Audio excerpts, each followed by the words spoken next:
Olá, sou Juliana Bis. Estamos lendo o livro Mantenha o Seu Amor Aceso, do autor Dani Silk, editora Xará. Iniciamos hoje a parte 2 do livro, Comunicação. Capítulo 5. Comunicação, compartilhando a verdade interior. A comunicação expõe o que se passa dentro do coração humano. Jesus disse: a boca fala daquilo que está cheio o coração. Se o seu coração, sua realidade interna, é governado pelo medo, então você sinalizará isso em sua linguagem corporal, em suas expressões faciais, suas palavras e seu tom de voz. Do mesmo modo, se seu coração é governado pela fé, pela esperança e pelo amor, você liberará essa realidade por intermédio do que você diz e de como você diz. Se seu coração é governado pelo medo, então muito do que você comunica se destinará a esconder o que realmente está se passando interiormente. Você retém sentimentos, finge que alguma coisa não o fere ou finge estar feliz quando seu coração na verdade está partido, na tentativa de evitar a dor que poderá sentir ao seu verdadeiro. Também é possível que você, como muitas pessoas, nunca tenha sido ensinado a interpretar e traduzir a linguagem dos seus pensamentos, emoções e desejos em palavras, e muito menos a comunicar isso para os demais. O resultado é que sua realidade interna nunca foi validada. Como consequência de não saber como comunicar os sentimentos, você se sente temeroso e envergonhado, e se esconde atrás de uma máscara socialmente aceitável. O medo da verdade é o grande sequestrador da comunicação. Quando você não tem a coragem nem a capacidade de enfrentar a verdade do que sente, pensa e aceita, você acaba transmitindo informações confusas e imprecisas. Às vezes, até mesmo informações completamente falsas. Faça a si mesmo essas duas perguntas. Primeira, se eu nunca aprender a valorizar e entender o que se passa dentro de mim, como poderei valorizar e entender o que se passa com outra pessoa? Se eu não me conheço, como poderei conhecer outra pessoa, alguém com uma experiência e perspectiva completamente diferente, e valorizar a verdade de quem ela é? A resposta para estas duas perguntas é simples: você não pode. Somente aqueles que valorizam e entendem a si mesmos podem valorizar e entender os demais. Somente aqueles que podem se comunicar honestamente consigo mesmos podem se comunicar honestamente com os outros. Essas são duas características de uma pessoa poderosa.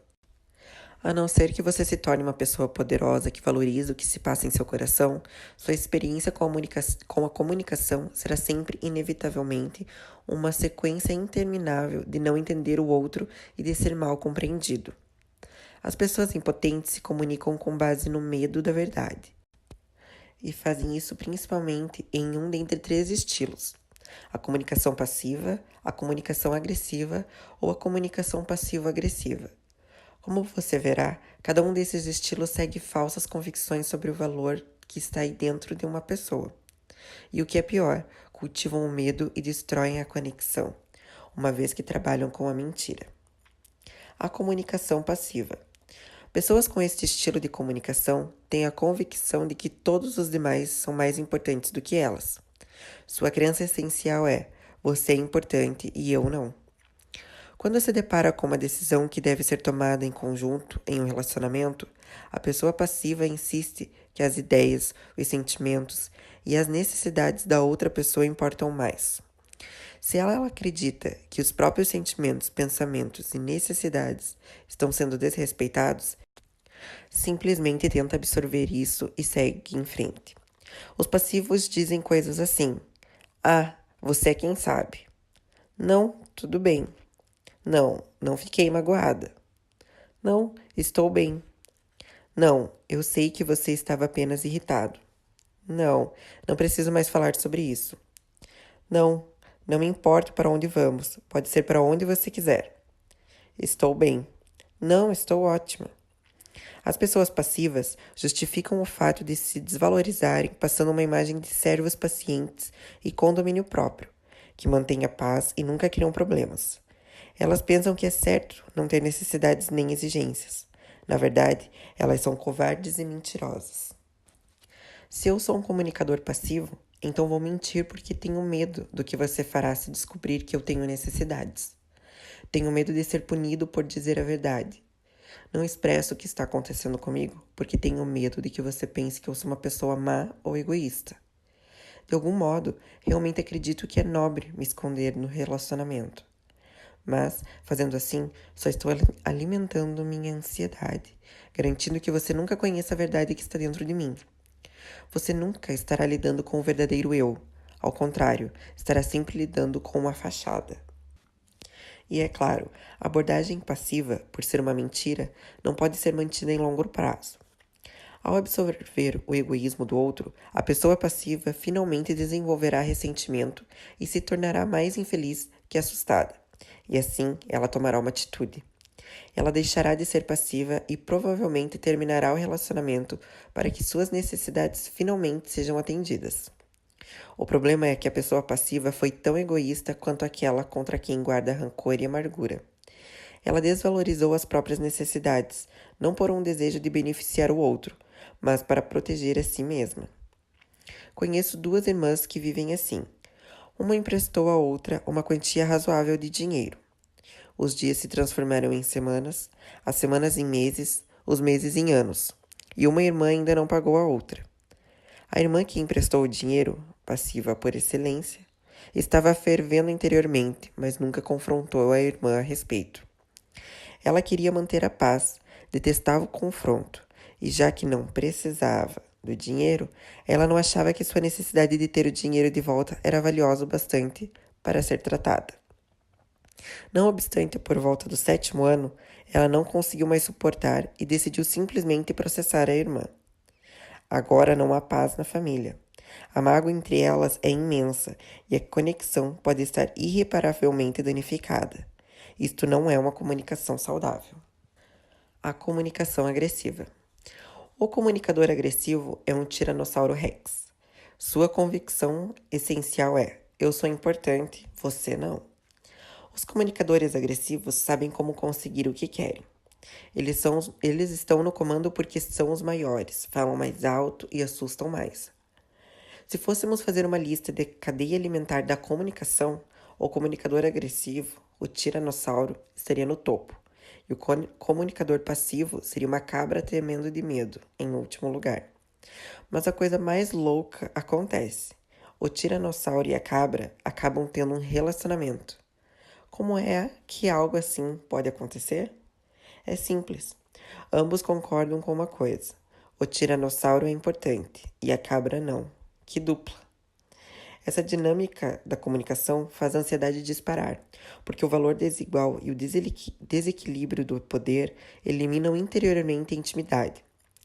Esse só pode ser um relacionamento de sobrevivência.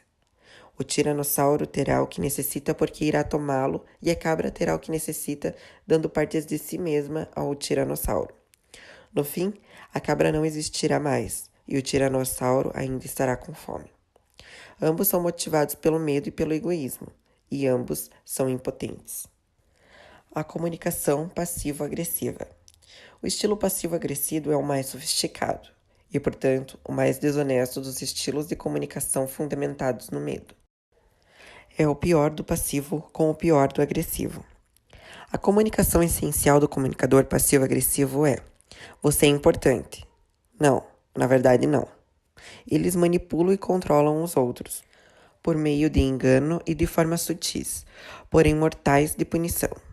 Diante de você, eles dizem: ah, o que você quiser, claro. Depois, após um pequeno desentendimento, eles riscam seu carro. O comunicador passivo-agressivo é famoso por suas insinuações sarcásticas, suas ameaças veladas, pelo uso manipulador de passagens bíblicas, por julgamentos que são dados em forma de conselhos e por reter o amor. Pelo fato de que os comunicadores passivo-agressivos mantêm um verniz de civilidade, em geral, é difícil as pessoas que estão de fora entenderem por que alguém tem tanta dificuldade em ter um relacionamento com eles. Alguém que está tentando se aconselhar sobre como liderar com uma pessoa passiva-agressiva parece louca, porque ela é a única que percebe toda a hostilidade e manipulação que lhes são dirigidas. Para todos os outros, a pessoa passiva-agressiva é gentil e esfuziante, e está sorrindo o tempo todo.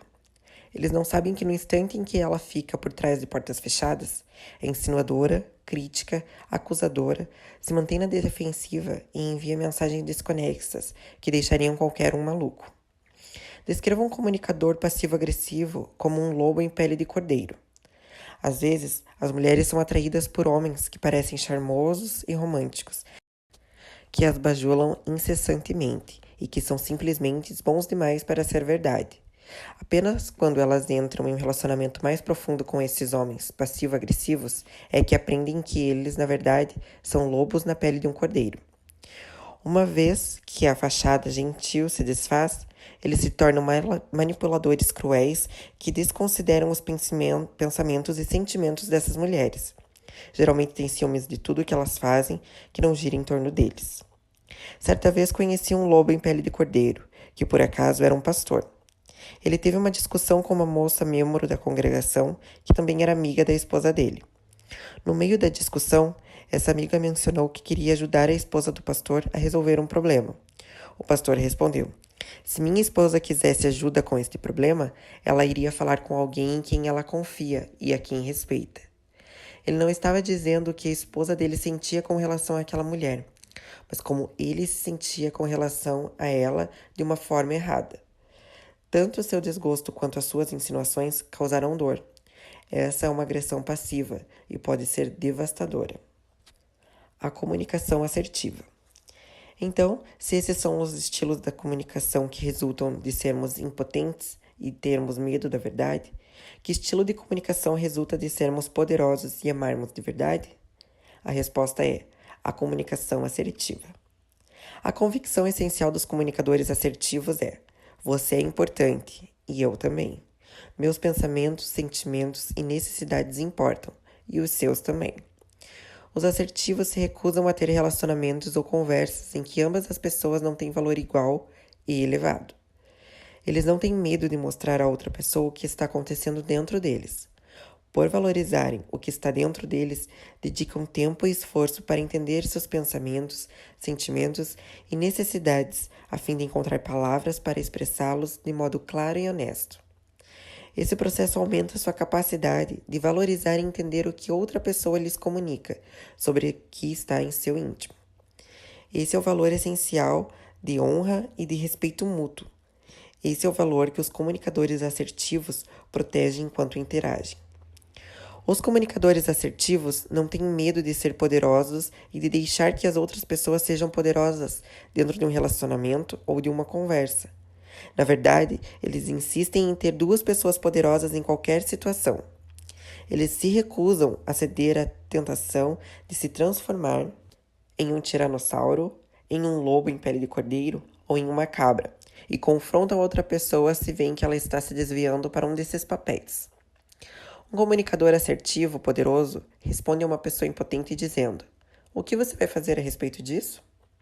Eles respondem a uma pessoa agressiva dizendo: só posso falar com você quando você decidir ser respeitoso. E eles respondem a uma pessoa passiva-agressiva dizendo: podemos nos falar mais tarde, quando você optar por ser responsável e me dizer o que realmente está acontecendo. Em outras palavras, eles são capazes de estabelecer limites consistentes em torno de uma situação para que ela permaneça respeitosa e exigem que ambos participem igualmente na busca do objetivo da conversa. O primeiro objetivo da conversa: entendimento e não concordância. Algumas pessoas pensam que falar é se comunicar, mas falar não é se comunicar, a não ser que haja um objetivo, um propósito. Frequentemente na comunicação, o objetivo é a concordância. Mas se nosso propósito é a concordância, então o que acontece quando discordamos? Eu preciso persuadir você a concordar comigo e vice-versa. Infelizmente, porém, a persuasão costuma se transformar em pressão, manipulação e controle. Ao priorizar a concordância, algo sempre se repete. Realmente não pode haver duas pessoas diferentes na conversa, só pode haver uma. Quanto mais você se recusar a responder aos meus esforços de convencê-lo a concordar comigo, mais a ansiedade cresce durante o diálogo. Não demorará muito e as linhas de batalha estarão traçadas e permitiremos que nossa necessidade de estarmos certos supere a necessidade de proteger a relação. O diálogo se torna uma luta sobre qual de nós tem a percepção correta, a resposta correta ou a decisão correta. Se não tomarmos cuidados, será apenas uma questão de tempo antes que um ou outro seja o assassino do relacionamento na conversa. Um assassino de relacionamento envia uma mensagem que invalida ou desqualifica as ideias, os sentimentos ou as necessidades do outro de alguma forma. Isso acontece, por exemplo, quando você menciona seus sentimentos e outra pessoa responde: "Bem, isso não tem lógica. Você não pode estar certo porque está apresentando apenas um sentimento. Não podemos medir seus sentimentos. Seu sentimento nem sequer faz sentido. Minha perspectiva, por outro lado, tem todas as chances de estar certa." A mensagem subliminar transmitida, embora não intencional, é: "Eu sou importante e você não." Quando as pessoas começam a desvalorizar pensamentos, sentimentos ou necessidades umas das outras, de alguma forma elas estão atacando a conexão que há entre elas, como uma matilha de lobos. Se a conexão é a prioridade, então o objetivo da comunicação não pode ser a concordância, porque então o discurso de que um dos dois terá de desaparecer quando houver discordância. E adivinhe, as pessoas nem sempre concordam. Se quisermos manter duas pessoas poderosas envolvidas e conectadas em uma conversa, o primeiro objetivo deve ser o entendimento. A pessoa cujo objetivo é entender diz: "Quero entender na perspectiva e sua experiência pessoal. Quero entender a verdade sobre o que está acontecendo dentro de você. E quero que você entenda as mesmas coisas sobre mim." Se eu entender o seu coração, então eu posso me aproximar de você de uma maneira que edifique a nossa conexão. Posso responder aos seus pensamentos, respeitar seus sentimentos e ajudar a suprir suas necessidades. Os resultados dessa conversa serão radicalmente diferentes daquela cujo objetivo era apenas a concordância. Perseguir o objetivo do entendimento ajudará você a avançar através de níveis cada vez mais profundos de honestidade, a fim de construir a verdadeira intimidade e confiança em um relacionamento, passando de fatos e trivialidades a sentimentos e necessidades. Quando estamos começando a conhecer alguém, nosso diálogo normalmente gira em torno do mundo que nos cerca. Trocamos fatos e trivialidades mais ou menos assim: "Como vai?" "Bem, e você?" "Ótimo." "O que é de novo?" "Não muito. É um lindo dia." "Sem dúvida." Hoje deve estar uns 40 graus. Pelo menos é o que diz o jornal." "Puxa, veja só." Essa conversa requer um nível mínimo de conexão ou vulnerabilidade. Você provavelmente poderia ter uma conversa assim com um completo estranho. Infelizmente, existem muitas pessoas que estacionam no nível dos fatos e trivialidades em seus relacionamentos. Isso é confortável e seguro. Elas geralmente optam por fazer isso porque no passado, quando tentaram passar para o nível seguinte de intimidade na comunicação, assustaram-se e feriram-se. Acabaram tendo aquelas conversas longas e desrespeitosas do tipo assassinas de relacionamento. E saíram tão marcadas que decidiram que era mais seguro recuar para um tipo de comunicação que não exigisse nenhuma vulnerabilidade ou risco. Essas pessoas usam a comunicação para perseguir o objetivo do distanciamento e da desconexão, em vez da conexão. A única maneira de construir uma conexão de coração para coração com alguém é se comunicar no nível do coração sobre sentimentos e necessidades. Esse é o nível no qual expressamos vulnerabilidade e construímos confiança. É o nível no qual entramos em contato com a verdade acerca de quem somos e de como afetamos aqueles que nos cercam. Talvez você tenha ouvido a piada de um homem que foi ao médico e reclamou de sofrer com gases terríveis e constantes. Ele diz: "Doutor, é uma coisa muito estranha. Não emito som algum e também não sinto nenhum cheiro." O médico olhou para ele e disse, de forma direta: "Muito bem, a primeira coisa que vamos fazer é conseguir um aparelho auditivo para você, e depois vamos ver o que há de errado com o seu nariz." Isso é o que muitos de nós experimentamos todos os dias quando tentamos nos comunicar. Há muita coisa acontecendo ao nosso redor que nem sempre captamos. Às vezes estamos completamente inconscientes de como as outras pessoas estão nos vendo. Amo contar às pessoas como minha esposa se sente quanto à minha maneira de dirigir, quando subo a montanha Buckhorn a caminho de Everville, na Califórnia. Esse trecho da estrada tem curvas e voltas incríveis, que são perfeitas para sair e entrar no trânsito. O risco de despencar por centenas de metros rumo à morte está a apenas alguns centímetros. Quando estou dirigindo, eu voo por essas curvas ultrapassando cada carro que consigo superar. É maravilhoso. Minha esposa sempre tem experiência completamente diferente de mim nessas viagens. Uma experiência que eu não entendo. Sou um bom motorista, o que é evidenciado pelo fato de eu nunca me envolver em um acidente. Pessoalmente, creio que eu deveria ter sido um piloto de corrida, ou pelo menos ter me inscrito em uma corrida. Quando ela me diz que fica assustada quando estou dirigindo, eu sempre penso: por que você está assustada? Você não tem absolutamente nenhuma evidência de que eu seja um mau motorista. Você deveria se acalmar e ser como eu. No entanto, por mais misterioso que seja, sei que minha esposa não é como eu, e eu não posso fazer com que ela seja. Não posso obrigá-la a sentir o que eu sinto, ou saber o que eu sei. Confio que ela acredita no melhor de mim, de modo que sei que quando ela me diz que está assustada, ela não está insinuando que estou tentando assustá-la. Ela está simplesmente me dizendo o que sente. Se eu fosse discutir sobre os sentimentos de Sherry, eu a desvalorizaria. Você não deveria se sentir assim. Não existe motivo para você se sentir assim. Eu não sinto isso. Mude e seja como eu. Esse processo mental é tão ridículo quanto alguém dizer, estou com fome, e o outro responder, não, você não está. Eu não estou com fome, por isso você não pode estar com fome também.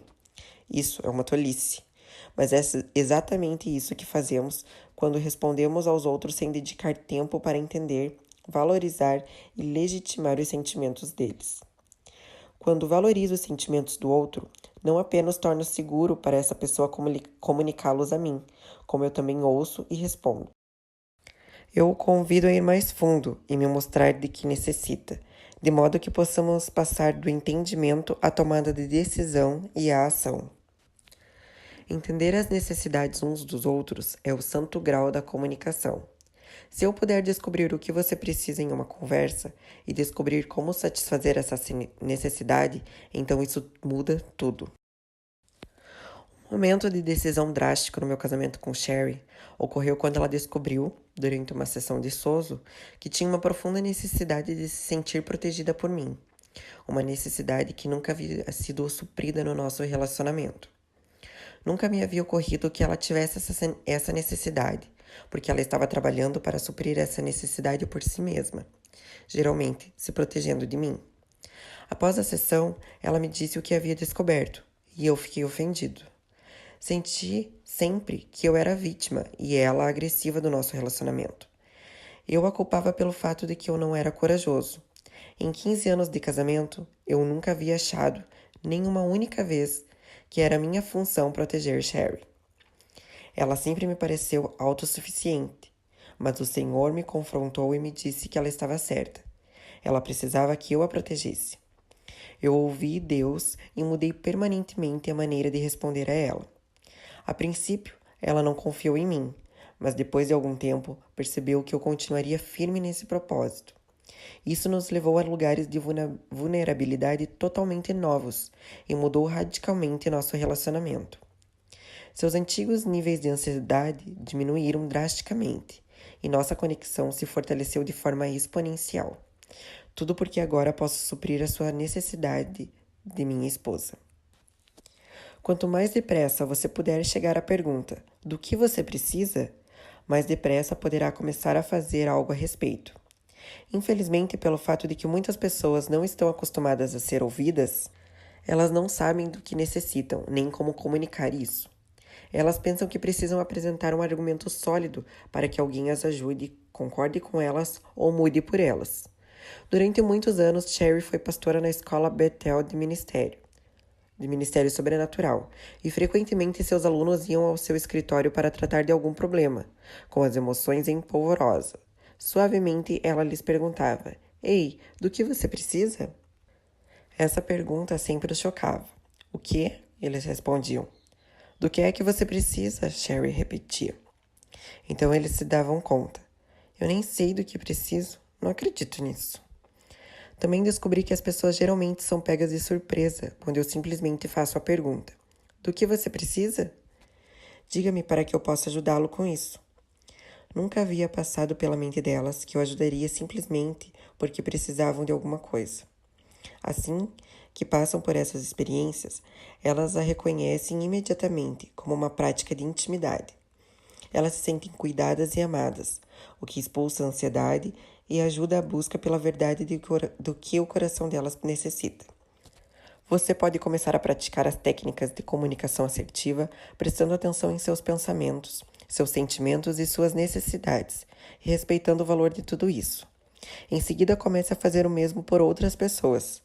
Verifique seu coração quando você for tentado a invalidar uma experiência ou o coração de alguém. Ouça para entender quando estiver em uma conversa, principalmente para entender o que o outro está sentindo e de que ele necessita. Busque ser curado das experiências passadas que o levaram a ter medo da verdade do seu coração e a se tornar um comunicador passivo, agressivo ou passivo-agressivo. Seja verdadeiro consigo mesmo. Se você começar a cair em seus velhos estilos de comunicação, faça o que for necessário para acertar as coisas. Quando se compromete em se tornar o melhor comunicador possível, você estabelece um compromisso com a conexão e em se tornar uma pessoa realmente poderosa.